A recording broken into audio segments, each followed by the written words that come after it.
আচ্ছা, তো তোমরা জানো তোমাদের বোটানির 6 অধ্যায়ের নাম হলো ব্রায়োফাইটা এবং টেরিডোফাইটা।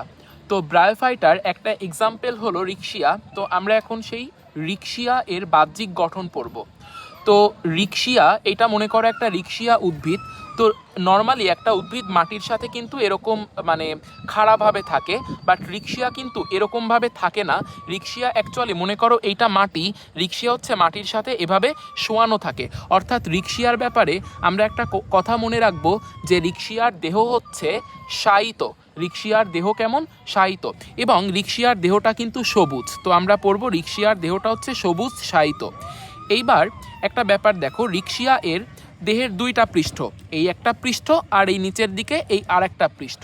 তো তোমরাই বলো যে ওর দেহের কোন পৃষ্ঠ থেকে মূল সদৃশ, মূল বা রুট সদৃশ জিনিস বের হবে? উপরের পৃষ্ঠ থেকে নাকি নিচের পৃষ্ঠ থেকে? অবশ্যই নিচের পৃষ্ঠ থেকে। ঠিক আছে, ওর নিচের পৃষ্ঠ থেকে মূল সদৃশ জিনিস বের হবে। তবে একটা কথা তোমরা অবশ্যই জানো, বা না জেনে থাকলে জেনে নাও, যে রিক্সিয়া এর কিন্তু কোনো মূল থাকে না। তো মূল না থাকলে ওর আসলে মূলের পরিবর্তে দুইটা জিনিস থাকে। আমরা জানি মূলের কাজ হচ্ছে দুইটা, একটা হচ্ছে উদ্ভিদটাকে মাটির সাথে আটকিয়ে রাখা এবং মাটি থেকে পানি এবং খনিজ লবণ সহ অন্যান্য দ্রব্যাদি পরিশোষণ করা। ঠিক আছে, কিন্তু আমরা দেখব যে আমাদের রিক্সিয়া এর নিচে এই আটকায় রাখার জন্য হচ্ছে একটা স্ট্রাকচার থাকবে, মাটির সাথে ওর দেহকে আটকায় রাখার জন্য একটা স্ট্রাকচার থাকবে, এবং শোষণের জন্য পানি খনিজ লবণ এগুলো শোষণের জন্য আর একটা স্ট্রাকচার থাকবে।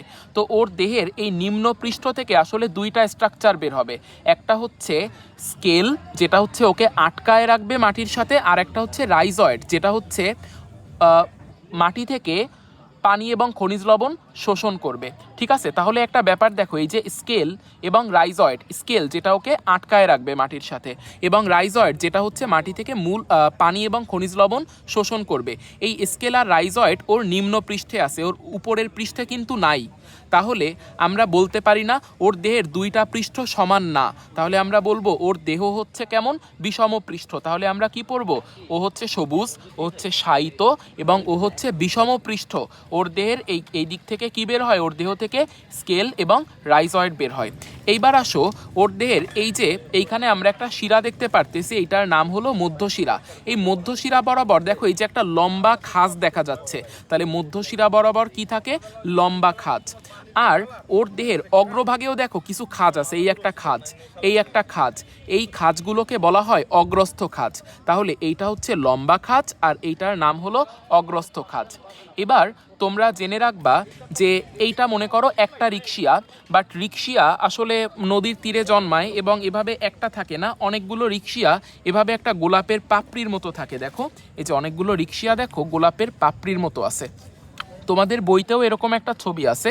তো তোমরা এই ছবিটা দেখে ভাবো যে এখানে মনে হয় একটা রিক্সিয়া আছে, বাট না, এখানে অ্যাকচুয়ালি টোটাল ধরো মনে করো 5টা রিক্সিয়া আছে। ঠিক আছে, তো রিক্সিয়া এই যে গোলাপের পাপড়ির মতো বিন্যস্ত আছে, এই ব্যাপারটাকে আমরা বলি হচ্ছে রোজেট। রোজেট।